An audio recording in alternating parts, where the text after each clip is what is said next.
Ibu, saudara-saudari, mari kita menandai diri kita dengan tanda kemenangan Kristus.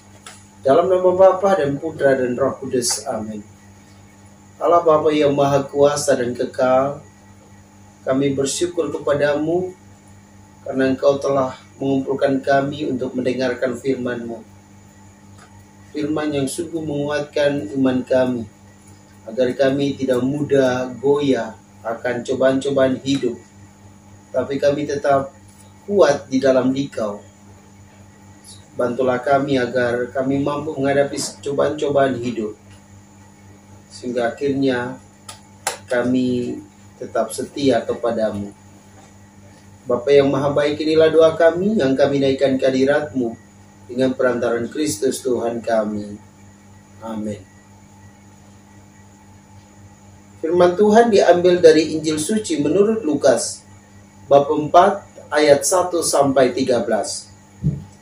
Sekali peristiwa, Yesus yang penuh dengan Roh Kudus kembali dari sungai Yordan, lalu dibawa oleh Roh Kudus ke padang gurun. Di situ ia tinggal 40 hari lamanya dan dicobai iblis. Selama di situ, Yesus tidak makan apa-apa. Dan sesudah waktu ia lapar, lalu berkatalah iblis kepada Yesus, "Jika engkau anak Allah, suruhlah batu ini menjadi roti." Jawab Yesus kepadanya, "Ada tertulis, manusia hidup bukan dari roti saja." Kemudian iblis membawa Yesus ke suatu tempat yang tinggi, dan dalam sekejap mata, ia memperlihatkan kepada Yesus semua kerajaan dunia. Kata iblis kepadanya, "Segala kuasa itu serta kemuliaannya akan kuberikan kepadamu, sebab semuanya itu telah diserahkan kepadaku, dan aku akan memberikannya kepada siapa saja yang kukehendaki. Maka kalau engkau menyembah aku, seluruhnya itu akan menjadi milikmu."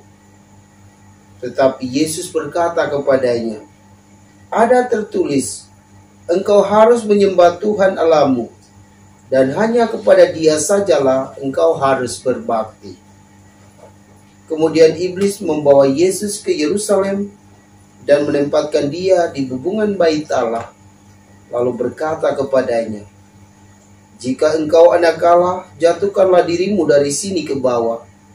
Sebab ada tertulis mengenai engkau, Allah akan memerintahkan malaikat-malaikatnya untuk melindungi engkau, dan mereka akan menatang engkau di atas tangannya, supaya kakimu jangan terantuk pada batu." Yesus menjawab katanya, "Ada firman, jangan engkau mencobai Tuhan Allahmu."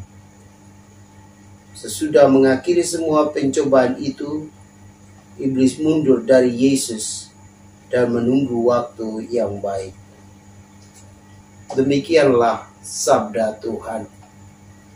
Shalom Bapak Ibu, saudara dan saudariku yang Tuhan Yesus kasihi.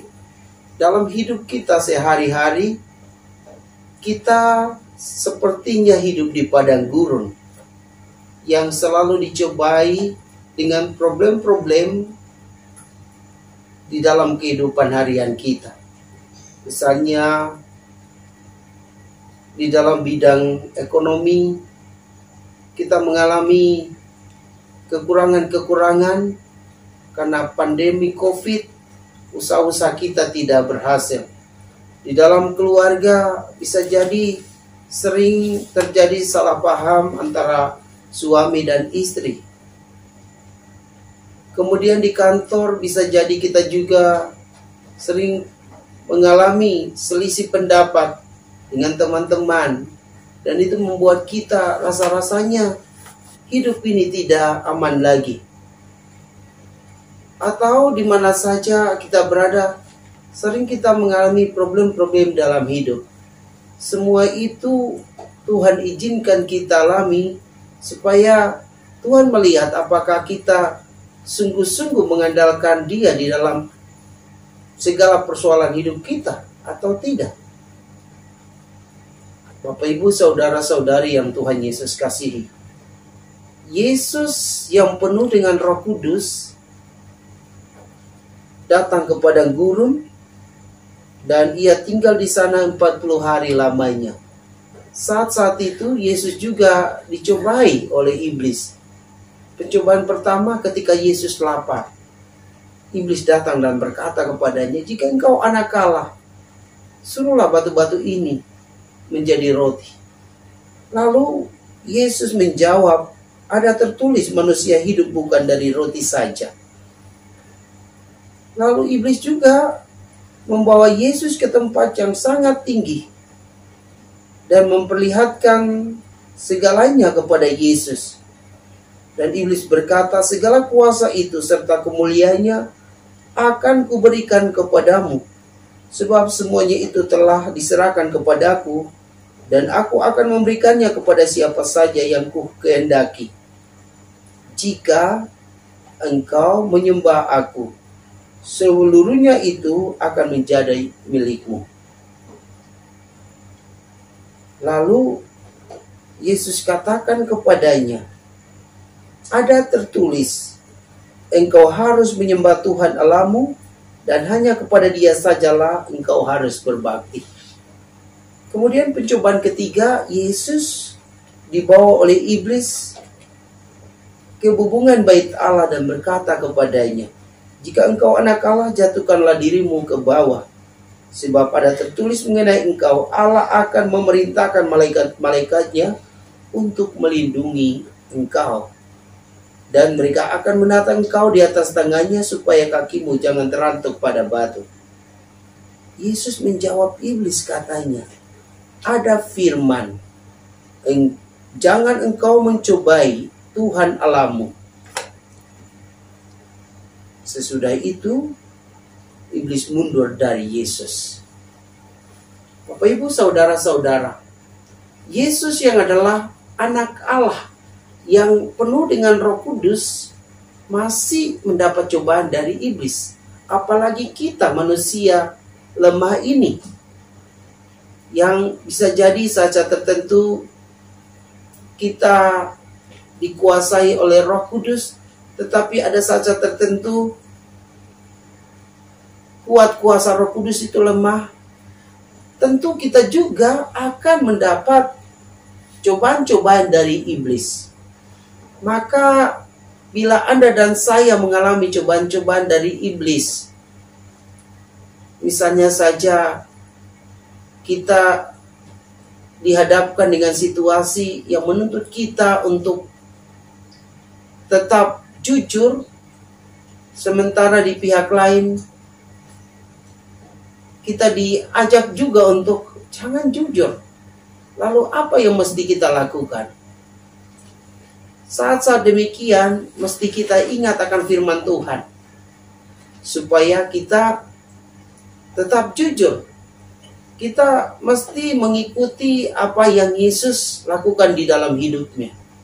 Ketika ia mengalami cobaan-cobaan, ia selalu berbicara berdasarkan firman Tuhan. Ada tertulis, misalnya, manusia hidup bukan dari roti saja. Jadi apapun persoalan hidupmu, persoalan itu akan dijawab oleh firman Tuhan. Maka rajinlah membaca kitab suci, berusaha untuk menghayatinya, karena ketika Anda dan saya mengalami persoalan-persoalan hidup, jawabannya ada di dalam firman Tuhan.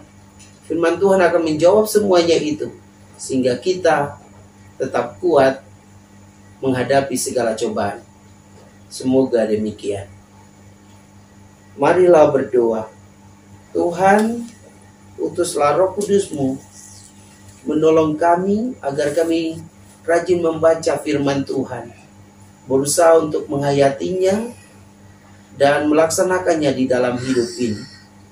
Semoga kami kuat menghadapi segala problem dalam hidup, karena kami selalu bersatu dengan Dikau, Tuhan pemberi kekuatan bagi kami. Bapa yang maha baik, hamba berdoa bagi umatmu yang sering dicobai, dan mereka merasa bahwa cobaan itu lebih berat. Bantulah mereka dengan Roh Kudus, agar mereka menyadari bahwa cobaan tidak akan melebihi kekuatan mereka. Cobaan justru membuat mereka semakin berharap kepada Dikau. Bapa, inilah doa kami yang kami naikkan ke hadirat-Mu dengan perantaran Kristus Tuhan kami. Amin. Semoga Bapak Ibu Saudara-saudari diberkati dan dibimbing oleh Allah yang Maha Kuasa, Bapa dan Putra dan Roh Kudus. Amin.